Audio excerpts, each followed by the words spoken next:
काम नहीं किया हो सकता है आर्टिकल में किया हो, लेकिन फर्म नहीं होगी उनकी, नहीं है फर्म, टैक्स पढ़ाते हैं।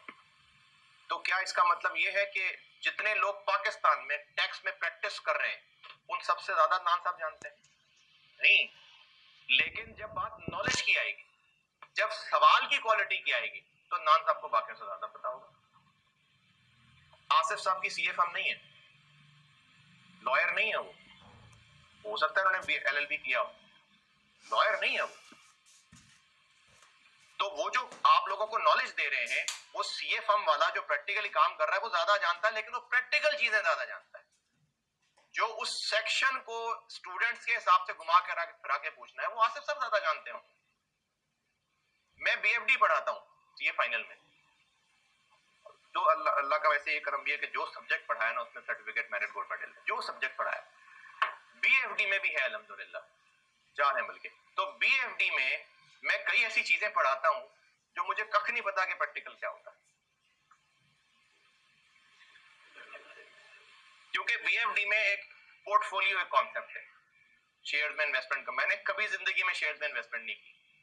मैं स्टॉक मार्केट में जिंदगी में 1 या 2 दफा गया हूं, वो भी आर्टिकल में सीनियर ने कहा था एनुअल रिपोर्ट ला दो, मैं मेरे पास बाइक थी, मैं जाके एनुअल रिपोर्ट ले आया। इससे ज्यादा स्टॉक मार्केट मुझे नहीं पता, लेकिन बीएफडी में पढ़ाता हूं, फॉरवर्ड फ्यूचर ये सब समझाता हूं लोगों को। प्रैक्टिकली क्या होता है नहीं पता, लेकिन सवालों को कैसे हैंडल करना है, सवालों किताबें जो बुकिश नॉलेज है वो टीचर के पास सबसे ज्यादा होगा। तो इसलिए आपका जो एग्जाम क्वेश्चंस होते हैं बेटा, लेकिन सबसे पहली बात यह है कि आपको टीचर पे भरोसा है कि नहीं। तो अगर आपको भरोसा है और भरोसा करके आगे बढ़े, तो आईकैप के सॉल्यूशंस देख के आप कंफ्यूजन का शिकार मत हो, क्योंकि आपके पेपर पास करने नहीं करने ये तो आपका कैरियर है ना, ये तो आपकी फिक्र है। मुझे आपके पास होने की आपसे ज्यादा फिक्र है।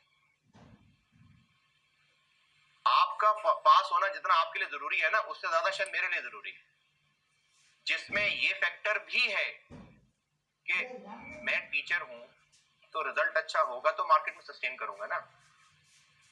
आपने सीए नहीं भी किया, कुछ और कर लेंगे। मैं अगर बाय प्रोफेशन टीचर हूं, बाय चॉइस टीचर हूं, तो मैंने टीचर में सक्सेसफुल बनना है ना, तो आपका रिजल्ट आपसे ज्यादा मेरे लिए फिक्र वाला है, एक फैक्टर।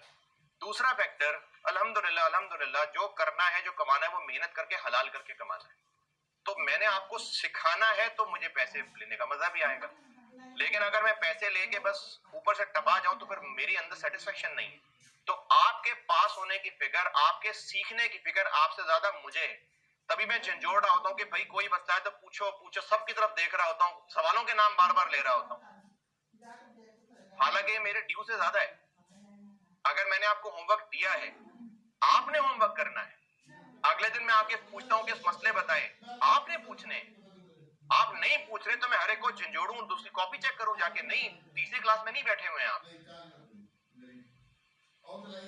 तो आईकैप के सॉल्यूशंस को देख के आप कंफ्यूजन का शिकार मत हो। सारी 15 मिनट की डिस्कशन का सिर्फ एंड ये है कि आप अपना टीचर, कभी सीरियस बात कर रहा है यार, आप अपने टीचर पे भरोसा करें। और या तो है ना कि आप अगर आईकैप के सॉल्यूशंस पे ब्लाइंड भरोसा करते हैं तो फिर आप खुद पढ़ लें, फिर आप खुद पढ़ें। फिर आप अगर ये सोचते हैं कि जी पेपर मार्क तो आईकैप ने करने हैं, तो मैं तो उन्हीं के क्वेश्चंस को सामने रखे, उन्हीं के पास पेपर्स को सामने रखे। जैसे फेसबुक पे डिस्कशन चल रही होती है ना, तो कोई अपनी तरफ से फिलोसफर ये कहता है यार बस पास पेपर कर लो बहुत है।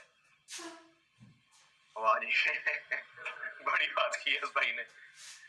तो अगर आप ऐसा रखते हैं, ऐसा ईमान रखते हैं, सोच रखते हैं, तो बिल्कुल कर लें, कोई मसला नहीं। आप खुद ही पढ़ें, गिरते पढ़ते पास कर ही जाएंगे कभी।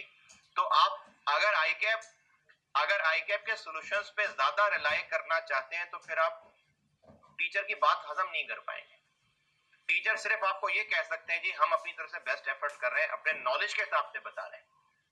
तो अगर आप टीचर के नॉलेज पे रिलाय नहीं करते तो फिर आप ना पढ़ें। ट्रस्ट है तो फिर आगे फायदा है, अगर ट्रस्ट नहीं है तो फिर फायदा नहीं। हाँ जी, है ट्रस्ट। किससे ज्यादा है?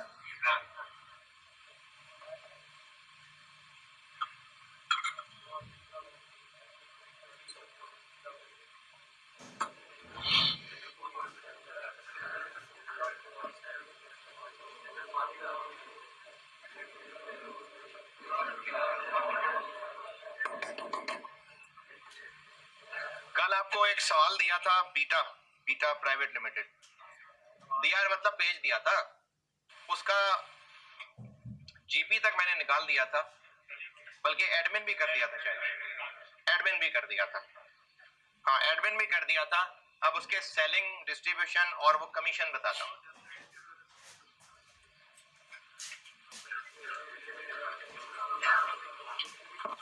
और स्प्रिंग 20 कल करके आइएगा। स्प्रिंग 20 में ये जो सवाल अभी करा रहा हूं ना, वो इसी को देख के, इसी को सामने रख के बनाया गया सवाल है, लेकिन उसमें ये पॉइंट बहुत अच्छा है कि जितनी सेल्स बढ़नी है उतनी प्रोडक्शन नहीं बढ़नी है। ये उसमें बहुत अच्छा पॉइंट है, इंपोर्ट्स भी इन्वॉल्व है, तो एक करके आइएगा सवाल। बीटा प्राइवेट लिमिटेड में जीपी तक सॉल्व कर दिया था, उसके बाद मैंने एडमिन एक्सपेंसेस की लाइन भी लिख दी थी।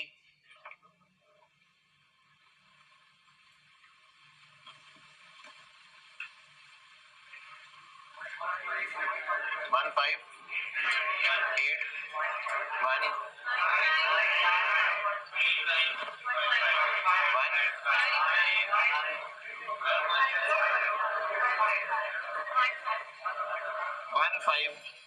1589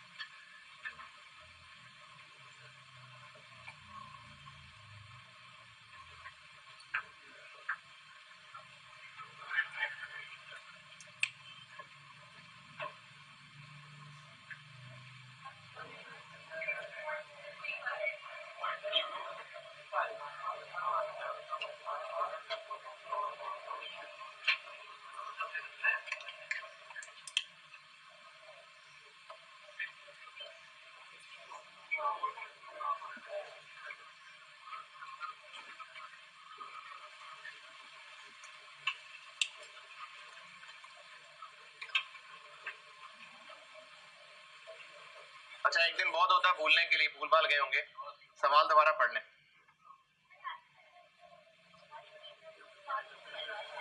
पहले चलता है। अच्छा, कौन सा वाला सवाल?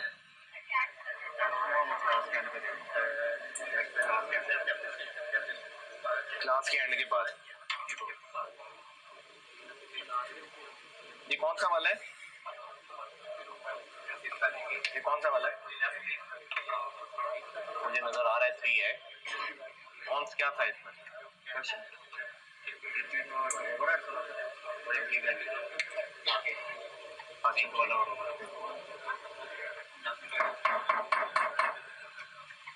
सवाल कहाँ है, आपसे दोबारा पढ़ लें, भूल गए होंगे।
सेलिंग एक्सपेंसेस में फिक्स्ड है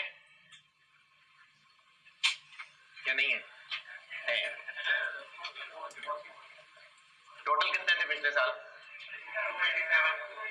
इसमें से फिक्स कितने? इन्होंने ग्रो करना है 25%। नहीं, फिर महंगे होंगे। सिर्फ कितना महंगा होंगे?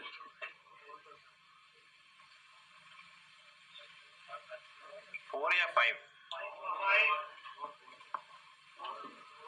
क्यों 5? All overheads and fixed expenses 5% महंगे होंगे। ये पॉइंट नंबर 1 का लास्ट सेंटेंस है। तो 1.05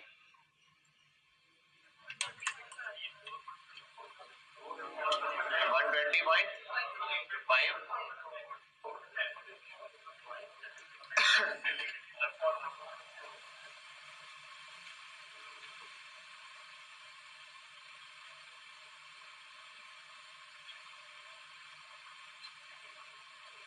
हाँ जी, एतराज है? ठीक, ये एतराज है कि ये 4 क्यों नहीं है? ठीक है जी, देता हूं जवाब।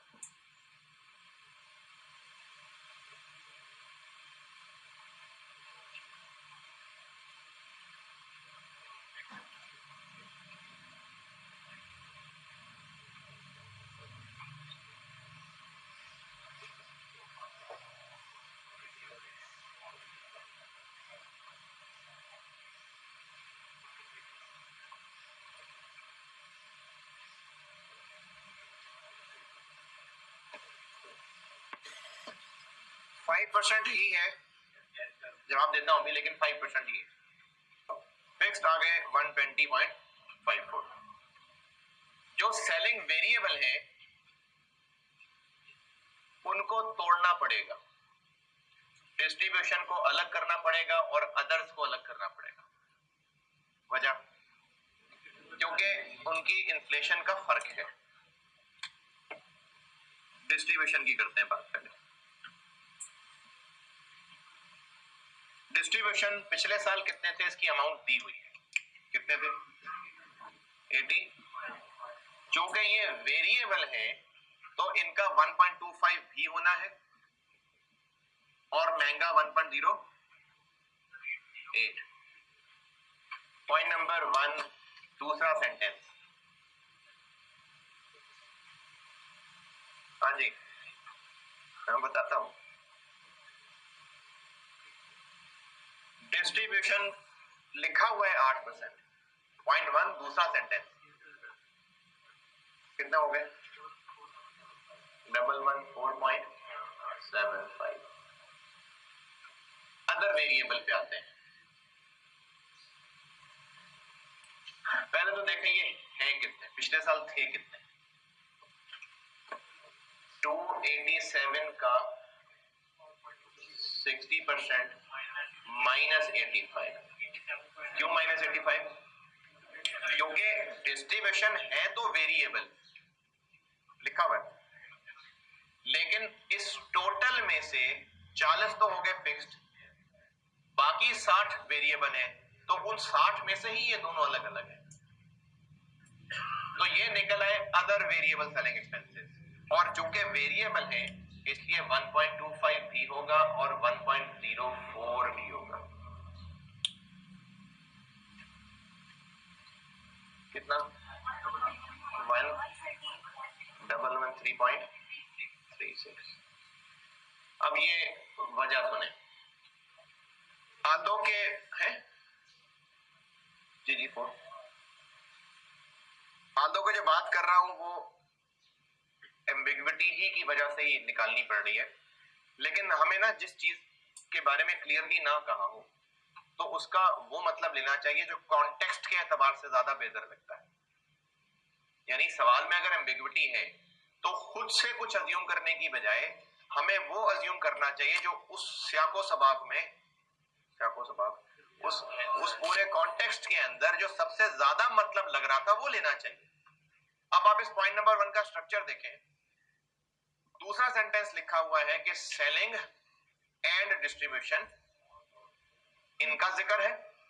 तीसरे सेंटेंस में ओवरहेड्स एंड फिक्स्ड एक्सपेंसेस। तो तीसरे सेंटेंस से पता चल रहा है कि फिक्स्ड एक्सपेंसेस का इन्फ्लेशन 5% है, और दूसरे सेंटेंस में सेलिंग डिस्ट्रीब्यूशन का इकट्ठे जिक्र आया है, तो फिर वो वेरिएबल सेलिंग की बात हो रही। दूसरे सेंटेंस में सेलिंग एंड डिस्ट्रीब्यूशन लिखा हुआ है, तो वैसे इनकम स्टेटमेंट अगर आप देखें, इनकम स्टेटमेंट जो दी है उसमें इनकम स्टेटमेंट के फेस पे कहीं अलहदा से डिस्ट्रीब्यूशन आ रहे हैं?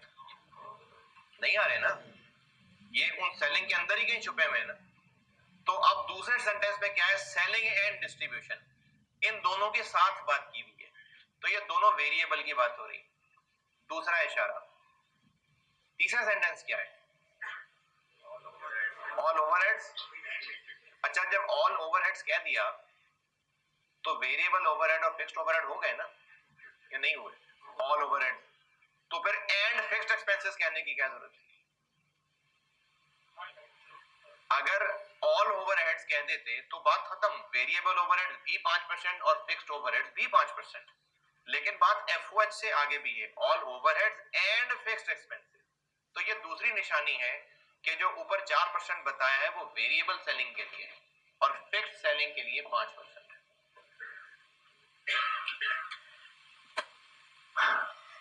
और अब तीसरी चीज, कमीशन।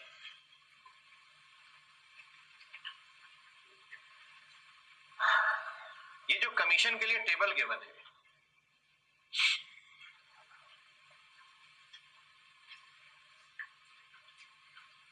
इसमें क्लियरली तो नहीं लिखा, लेकिन इसको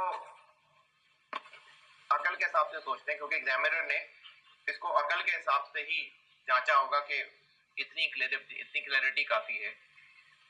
आपको स्लैब्स दिए हुए हैं कि अगर 35,000 से कम यूनिट्स हैं तो 1% है, 35 से ज्यादा है लेकिन 40 तक है तो 1.25 है। क्या इसका यह मतलब है कि जिसने 37,000 यूनिट्स बेचे उसको पहले 35 पे 1% और अगले 2 पे नहीं ना? ये बात समझ आ रही है? ये वो टैक्स की तरह नहीं है कि पहले 1 लाख पे इतना फिर अगले 3 लाख पे इतना। ये बस कैटेगरीज बताई, एक टोटल परफॉर्मेंस जिस लाइन में फॉल करेगी वो वाला कमीशन लग जाएगा। तो एक तो ये बात थी इसमें जो इतनी क्लियरली नहीं कही हुई, लेकिन अंडरस्टैंडिंग यही है।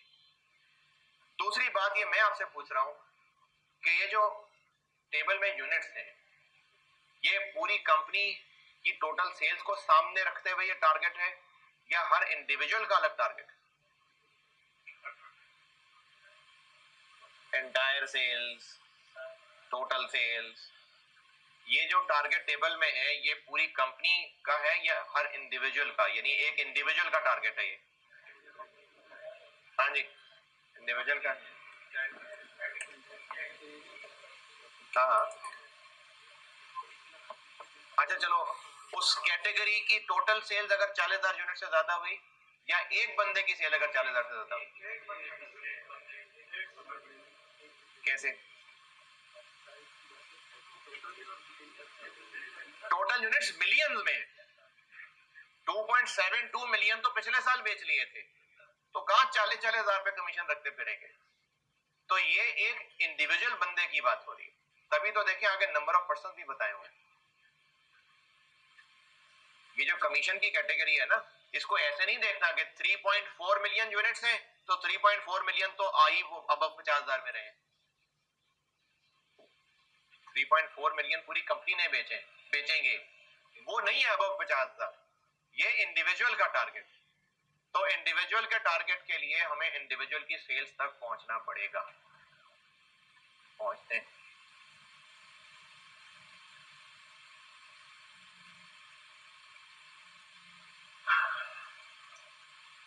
कैटेगरीज क्या क्या है? ए, बी और सी। जो सेल्स के यूनिट्स हैं, टोटल कितना यूनिट सेल करेगी कंपनी? लेकिन वो 3.4 मिलियन ना, लेकिन वो ए बी सी में बांटे तो सेम, यानी डिवाइड बाय 3, तो यहाँ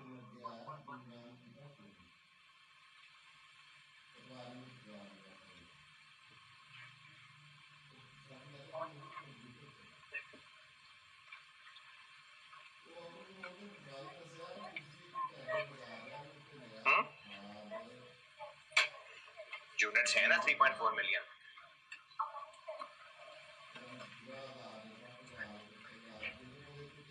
ये नहीं है।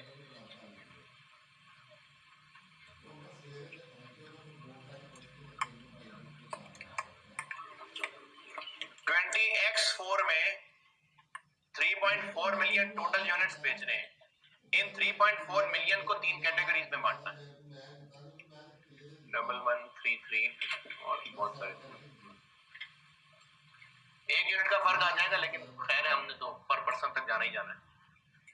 पर पर्सन तक कैसे पहुंचूं? अब इनमें पर्सन्स कितने हैं? 20, 30, 40। तो सेल के पर पर्सन यूनिट्स क्या बने? 6666। ठीक है 37777। अब ये पर पर्सन सेल पता चल गई, यहां से पता चलेगा कि कमीशन कौन सा वाला रेट लगना है। इस पे लगना है 1.75।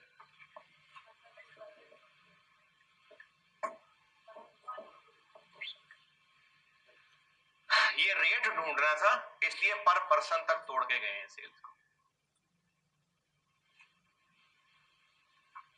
अच्छा, अब ये रेट तो पता चल गया, अब इसको अप्लाई करना है। किस पे लगाएं ये रेट?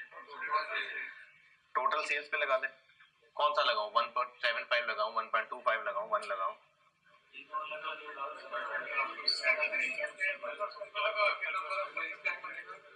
नंबर ऑफ पर्सन से मल्टीप्लाई कर।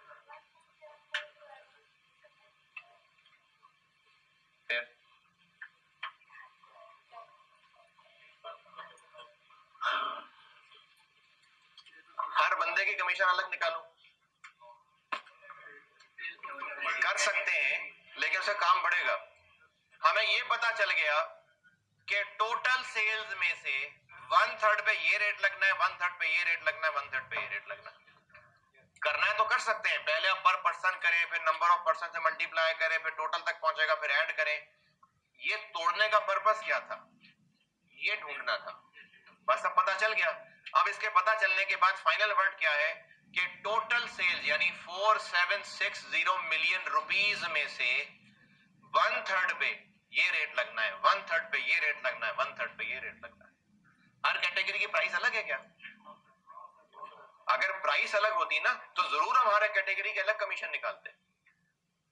तो अमाउंट प्राइस तो सेम है, तो चाहे आप ऐसे कर लें जैसे कोई भी कह रहा है कि पहले पर पर्सन तक पहुंचे, फिर नंबर ऑफ पर्सन से मल्टीप्लाई करें, फिर आगे मल्टीप्लाई करें, या अगर आपको ये बात समझ आती है जो कर रहा हूं,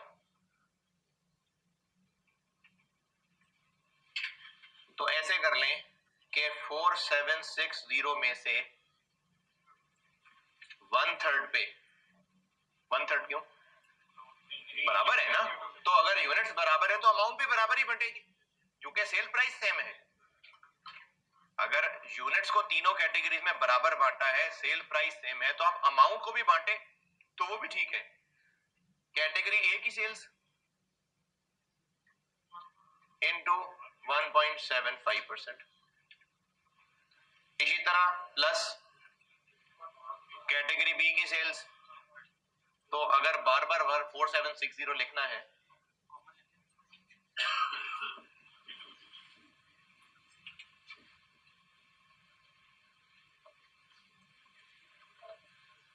जी, क्या हुआ?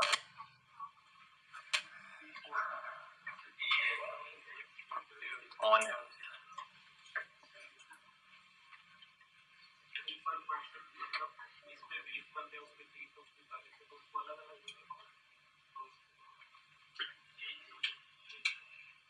टोटल तो सेम रहेगी ना,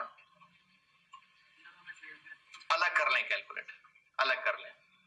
एक बंदा इतने यूनिट्स बेचेगा, इन यूनिट्स पे कमीशन लगनी है कि सेल वैल्यू पे लगनी है? सेल वैल्यू पे। कैसे निकालो sale value? Into 1400, sale price 1400 है, कल सवाल किया था ये। सेल प्राइस 1400 है, एक बंदे के यूनिट्स इंटू 1400, एक बंदे की सेल इंटू ये एक बंदे की कमीशन इंटू 20। ये आपके सामने इंफॉर्मेशन है, एक मैंने सॉल्व किया। जो हस्बे जायका जैसे जैसे कैलकुलेट करने का दिल करता है कर लें, सब ठीक है। आप पर पर्सन निकाल के बाद में नंबर ऑफ पर्सन से मल्टीप्लाई करके बाद में ऐड करते हैं, वो भी ठीक है। आप ये भी कर लें, इस कैटेगरी में टोटल इतने यूनिट्स हैं, अब चाहे ये 20 बंदों ने मिलके बेचे हैं चाहे 200 बंदों ने मिलके बेचे हैं, टोटल तो इतना ही है ना। अल्टीमेटली टोटल तक पहुंचना है या हर बंदे को कमीशन अलग निकालनी है? टोटल तक पहुंचना है। तो कैटेगरी ए में टोटल इतने यूनिट्स की सेल है, रुपए कैसे बनाऊं? इंटू 1400 इंटू कैटेगरी ए की टोटल कमीशन आ गई। बहुत मुश्किल बात कर रहा हूं। इसी तरह कैटेगरी बी की भी टोटल सेल टोटल कमीशन आ जाएगी। कैटेगरी बी की टोटल यूनिट्स इंटू 1400 इंटू 1.25%। इसी तरह इसमें, और ये आखिर में मैंने वही काम किया है कि अगर एक ही टोटल पॉपुलेशन का कुछ पोर्शन पे एक रेट, कुछ पोर्शन पे एक रेट, कुछ पोर्शन पे एक रेट लगना है, तो उन रेट्स का एवरेज कर लें। 1/3 भी कॉमन ले लें, ले लें। फिर ये पॉइंट से पहले लिखा हुआ 1 भी कॉमन ले लें। पॉइंट से पहले आप 1/3 कर लें कॉमन, कोई मसला नहीं। सही है, बिल्कुल सही है, ऐसे कर, ये बिल्कुल सही है। चूंकि सब बराबर हैं और सब पे अलग अलग रेट लग रहा है, तो आप इनका सिंपल एवरेज कर लीजिए और वो एवरेज कमीशन पूरी सेल्स पे लग गई। जो जैसे जैसे समझ आता है कर ले। कितना बन गया? 63 पॉइंट।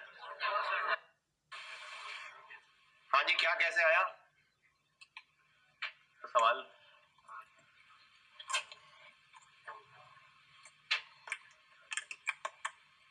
Commission done. चलो ये सवाल हो गया पूरा।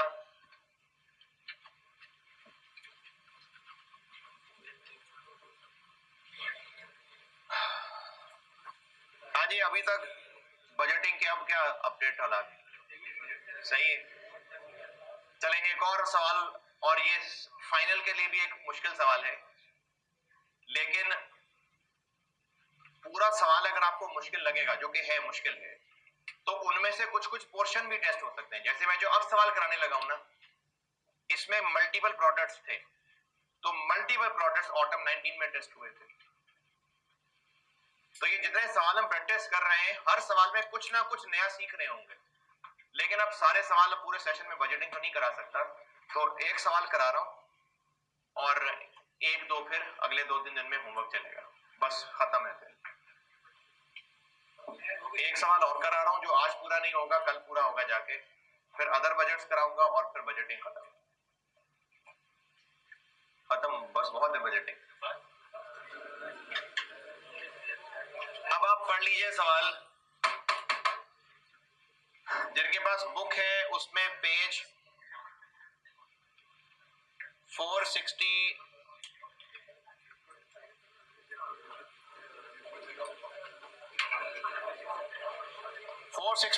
पे क्वेश्चन नंबर 6, RS एंटरप्राइजेस।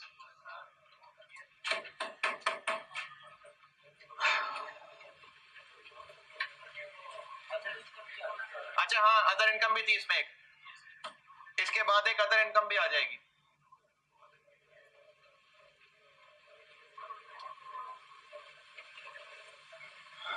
ये कितना बना? ये भी है, 412.12।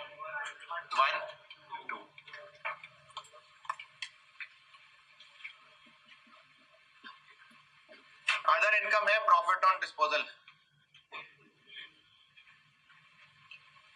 कितनी 0.3। ये बीटा प्राइवेट लिमिटेड। अच्छा अभी आप पढ़ लीजिए, जिनके पास बुक है पेज 465 पे क्वेश्चन नंबर 6 है आरएस इंटरप्राइजेस के नाम से, ये भी सीए फाइनल का सवाल है। और जिनके पास बुक नहीं है, मैंने कल कहा था वो आप आई कैप क्वेश्चन बैंक वाली कॉपीज और ले आए हैं। अच्छा जो ऑनलाइन वाले स्टूडेंट्स हैं, ये आई कैप की जो बुक आप ऑनलाइन डाउनलोड करेंगे ये उसमें मौजूद है सवाल। मैं ऑनलाइन वाले बच्चों को आई कैप की बुक से भी बता देता हूं। वो ऑनलाइन वाले स्टूडेंट जिन्होंने राइज वाली बुक नहीं खरीदी हुई, तो मैं उनको आई कैप की बुक से बता देता हूं। बैक की बुक में नहीं होगा, ये आई कैप क्वेश्चन बैंक का सवाल है। ये आई कैप क्वेश्चन बैंक का सवाल है जो करा रहा हूं, ये सीए फाइनल का है।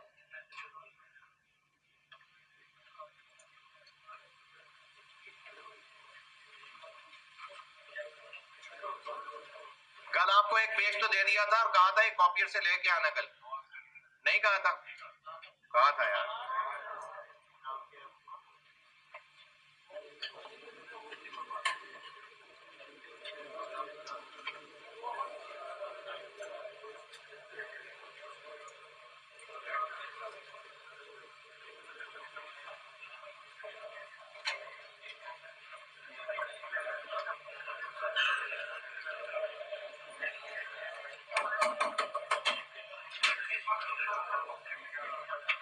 वो ऑनलाइन स्टूडेंट्स जिन्होंने अभी राइज वाली बुक नहीं खरीदी हुई, तो आप आई कैप जो आई कैप का टेक्स्ट है वो डाउनलोड करें और उसमें पेज 3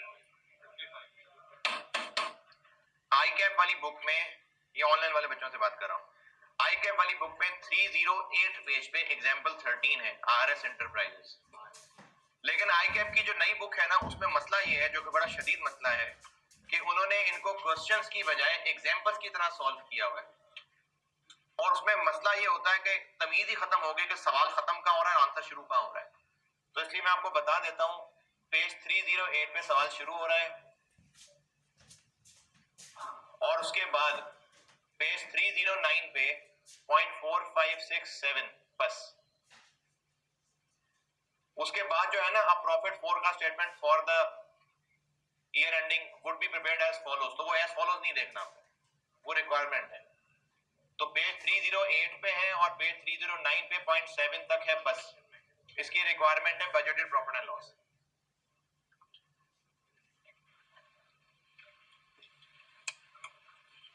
जिनके पास ये पेजेस नहीं है वो इधर उधर हमसायों की मदद लें, तस्वीर खींचें, पेज लें, जैसे मर्जी सवाल तक पहुंचे।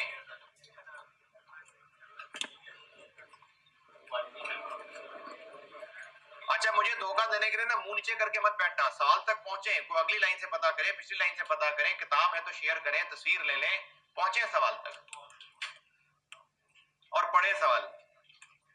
ऊपर से जाता है तो फिर भी पकड़ने की कोशिश करें, जितना को पकड़ा जाए पढ़ें।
पढ़ रहे थे तो गिरते पढ़ते पढ़ तो लिया होगा। दो प्रोडक्ट्स हैं, समरी बता देता हूं। दो प्रोडक्ट्स हैं ए और बी, और इनमें से बी ज्यादा अच्छा है और मैनेजमेंट ने सोचा है कि बी को ज्यादा फोकस किया जाए, लेकिन कैपेसिटी चूंकि लिमिटेड है तो ए को कुर्बान करना पड़ेगा। और इसमें आगे फिर आपको वो इन्फ्लेशन वगैरह का डाटा है, वो तो रेगुलर डाटा है। ये सवाल की ऊपर ऊपर वाली समरी है। क्या हो गया? अभी मैं कोशिश करता हूं कि आज मैं सेल्स करा सकूं, बाकी फिर इंशाल्लाह कल करते हैं।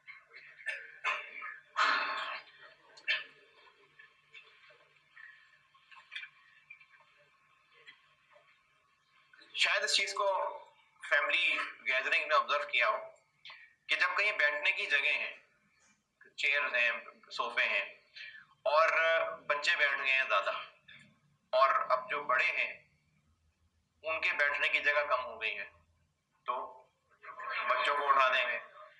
लेकिन अगर अभी जगह खाली है फिर भी उठा दें बच्चों को। बच्चों को उठाने की नौबत कब आए? जब जगह पहले खत्म हो जाए। अगर जगह अवेलेबल है फिर नहीं उठाने की जरूरत है। अच्छा, ये एक अलग बात है कि बेटा बाहर जो जरूरी बात करनी है, ये और बात है। लेकिन अगर वैसा कोई मसला नहीं है तो फिर पहले जो खाली जगह है पहले वो भरेगी, उसके बाद देखना पड़ेगा कि बच्चों को उठाना है कि नहीं उठाना। इस सवाल में ए और बी बनाते हैं हम। पिछले साल भी बनाए थे, अगले साल भी बनाएंगे, लेकिन कैपेसिटी लिमिटेड होने की वजह से हमें बी बना लेने के बाद ए की जगह नहीं बचेगी, तो ए को फिर कम करना पड़ेगा। पिछले साल ए और बी जितने बनाए थे कैपेसिटी 100% यूटिलाइज कर ली थी। कितनी की थी? 90%। तो अगले साल जब हमने प्रोडक्शन जिसकी बजट बना रहे हैं उस 90% ही पे रहें और ए को बनाना छोड़ दें, या पहले 100% पूरा करें? पहले 100% पूरा करें, उसके बाद देखेंगे कि ए कितने नहीं बन सके। बाकी मैं चले भी सॉल्व करता हूं तो पता चलेगा। इस सवाल में हम सेल्स पिछले साल की फिगर इनटू कर नहीं कर सकते। क्यों नहीं कर सकते?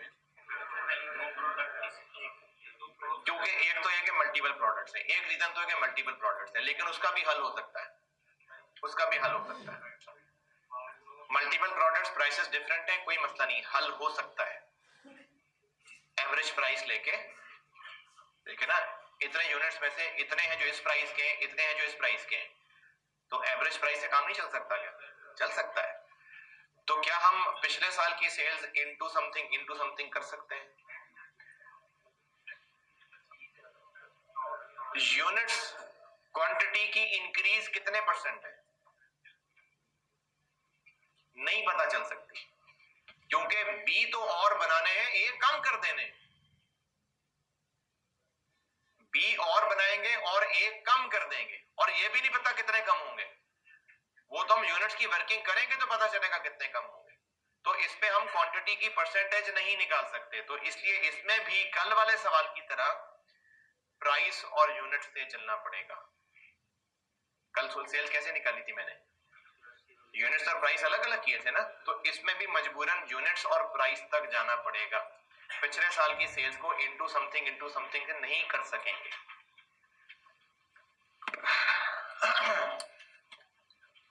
RS enterprises.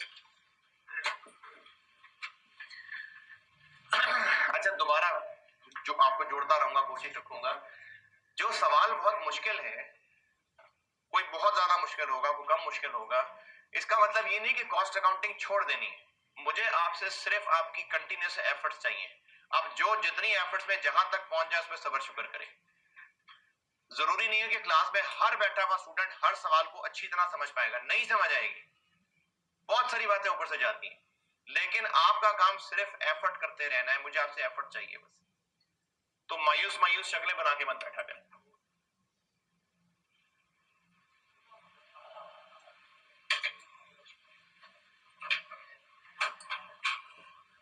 और कौन सा ईयर? नवंबर 30, 2000। रुपीज है, थाउजेंड है, मिलियन है, क्या है? रुपीज है। सेल्स, और सेल्स को मैं वर्किंग वन में करता हूं।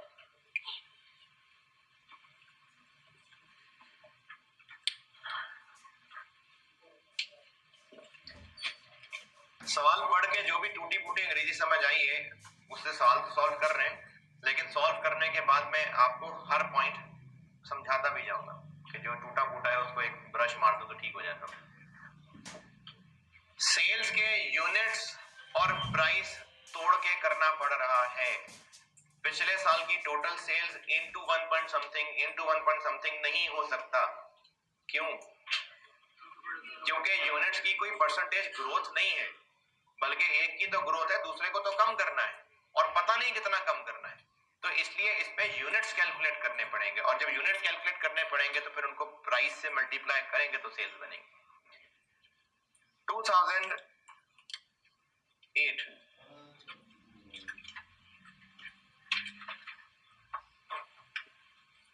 2008 में यूनिट्स कितने बेचे थे? ए के 5400, बी के, अच्छा बी को भी ना तोड़ना पड़ रहा है क्योंकि प्राइस का फर्क है। मैं बी नॉर्मल अलग कर लेता हूं और बी जो वो डिस्काउंट वाला है कॉर्पोरेट कस्टमर वो अलग कर लेता हूं, क्योंकि इन दोनों की ग्रोथ में भी फर्क है। जो अदर कस्टमर्स को बेचे थे उनकी ग्रोथ और होगी और जो कॉर्पोरेट बायर था उसकी ग्रोथ और होगी, इसलिए दोनों को मैं अलग कर रहा हूं। टोटल बी कितना बेचा था? 3600। उसमें से ये कितना था? 7। तो बाकी ये पिछले साल यूनिट्स बेचे थे।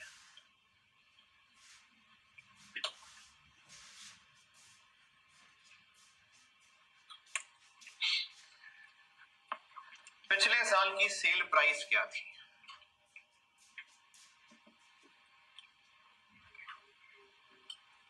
पिछले साल की सेल प्राइस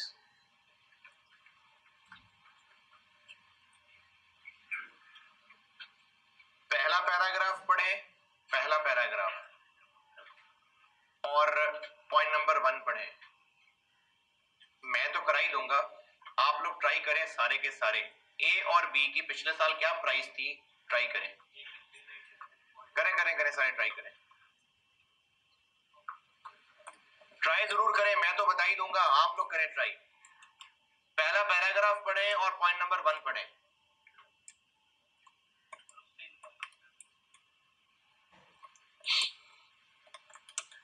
यूनिट्स आपके सामने लिखे हैं, पिछले साल की सेल सवाल में गिवन है। पहला पैरा पढ़िए, पॉइंट नंबर 1 पढ़िए और ए और बी की नॉर्मल वाली सेल प्राइस देखें कितनी। सब ट्राई जरूर किया करें।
है जी, अच्छा अच्छा,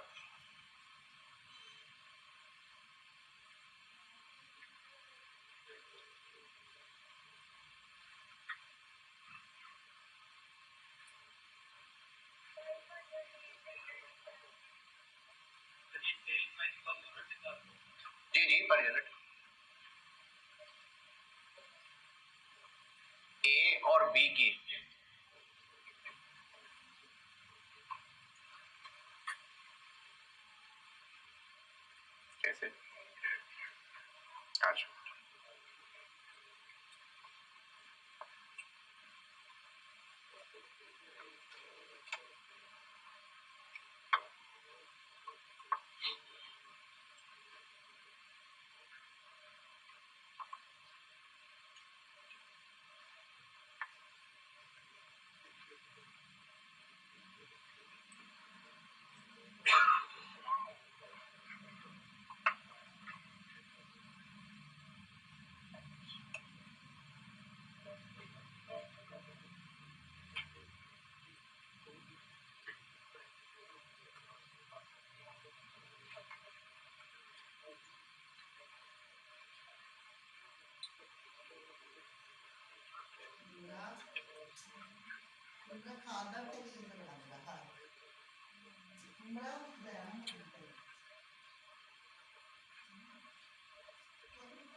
हाँ जी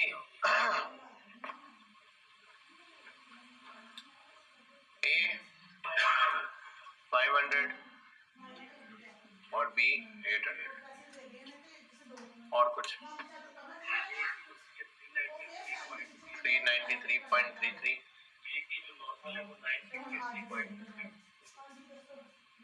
और ट्राई किया करें, खाली ना बैठा करें।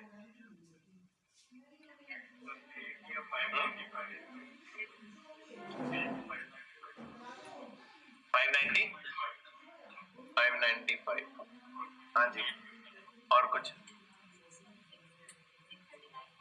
ये 639 548 613 चलो ये कितनी है जी 479 ये ही दोनों अच्छा 7 552 अच्छा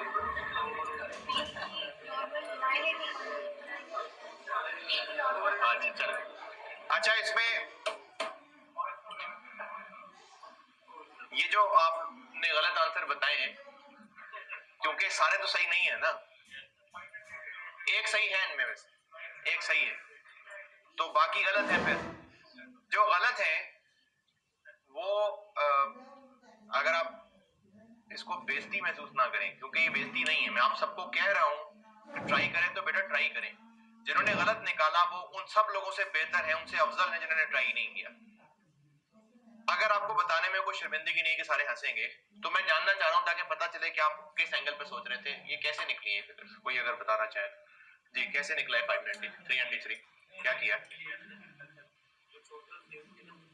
6 क्या था? नहीं 6 नहीं, क्या थी? 5 डबल 5 डबल 2।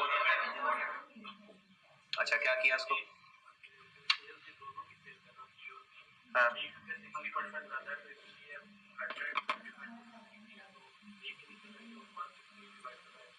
क्या क्या क्या क्या इसको क्या कहो? इसको फिर मल्टीप्लाई कर दो, ये अमाउंट है, फिर मल्टीप्लाई कर दो इनटू 100।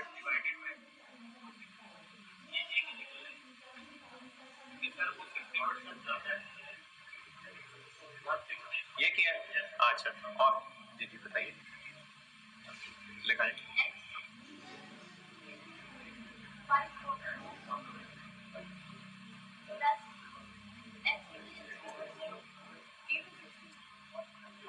अच्छा चलो,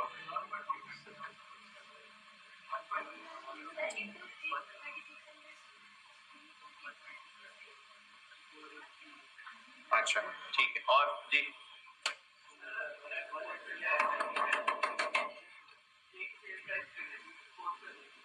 आंसर क्या आपका? नहीं आप नहीं, और हाँ जी, क्या करूं? ठीक है, एक्स है, ठीक है फिर। अच्छा, क्या आंसर है आपका? ये तो आपने यही नहीं किया, ये वाला। अच्छा एक्स, जी जी ठीक है, फिर ये टोटल सेल आ गई, ये अच्छा ठीक है जी, और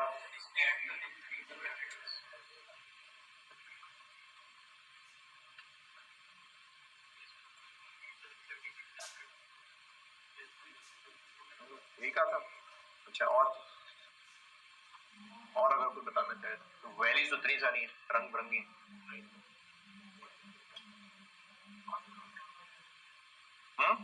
नहीं, क्योंकि वो सही है, 500 सही है।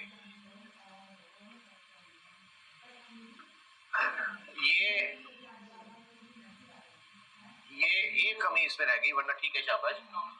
जब आपने ये कर दिया ना, नहीं तो खैर 1.6 ना 60% ज्यादा है, लेकिन इसमें भी क्या गलती है कि ये सारे के सारे इसके नहीं बेचे, ये इतने पे बेचे, ये तो सस्ते बेचे। इधर क्या गलती है? ये तब होगा अगर दोनों के यूनिट्स बराबर है। ये जो आपने रेशियो बनाई ना 100 और 160, ये इनकी प्राइस का रिलेशन है। अगर ऐसा हो ना कि ए 100 रुपए का बेचेंगे, बी 160 का बेचेंगे, एक तो आपने ये गलती की डिस्काउंट वाली बात इग्नोर होगी। दूसरा, अगर ए की प्राइस 100 और बी की 160 है और ए के भी 10 यूनिट्स और बी के भी 10 यूनिट्स बिके, तो फिर ये रेशियो तो अमाउंट में भी बरकरार रही। लेकिन अगर ए के 10 यूनिट्स हैं, इसके 400 यूनिट्स हैं, तो अब अमाउंट में ये वाली रेशियो नहीं रहेगी। आप ये रेशियो अमाउंट पे लगा रहे हैं, आप 100 और 260 की रेशियो अमाउंट टोटल वैल्यू पे लगा रहे हैं। नहीं, ये प्राइस की रेशियो है, टोटल अमाउंट की रेशियो नहीं है। समझ आई बात? तो और कौन सा? ये किसने बोला? देखिए, इसमें आपने एक्स क्या यूज किया, प्राइस या टोटल अमाउंट? आपने सेल की अमाउंट अज्यूम की है या प्राइस? रेशो अमाउंट की नहीं है, रेशो प्राइस की है। प्राइस पर जो ना टिक किया आपने, एक होती है सेल प्राइस पर यूनिट, जब उसको यूनिट से मल्टीप्लाई कर लोगे तो टोटल सेल वैल्यू बन जाएगी। तो ये क्या है? आपने क्या किया, आपने 1 और 1.6 की रेशो टोटल वैल्यू की रेशो मान ली, नहीं प्राइस की रेशो। ये देखें, अगर इसमें बाकी सब भी फर्क समझे बेटा। देखें, अगर एक प्रोडक्ट 100 रुपए का बिकता है और दूसरा 160 का बिकता है, इसकी 1 और 1.6 रेशो है, ये रेशो सेल प्राइस की रेशो है। अगर ये भी 10 यूनिट्स बिके, ये भी 10 यूनिट्स बिके, तो अमाउंट में 1000 और 1600, अमाउंट में भी वो रेशो बरकरार रही। लेकिन अगर ये 10 यूनिट्स बिके और ये 1000 यूनिट्स बिक जाए तो क्या 1000 रुपए में और 1,60,000 रुपए में अब भी वो रेशो रही है क्या? नहीं, बदल गई रेशो। तो आप देखिए रेशो है किसकी और अब लगा किस पे रहे। सेल प्राइस की रेशो है तो आप वो सेल प्राइस पे ही लगा सकते हैं। सेल प्राइस और सेल वैल्यू में फर्क होता है, ये बात इंपॉर्टेंट है जो ये बात कर रहा हूं। सेल प्राइस और टोटल सेल वैल्यू में फर्क है।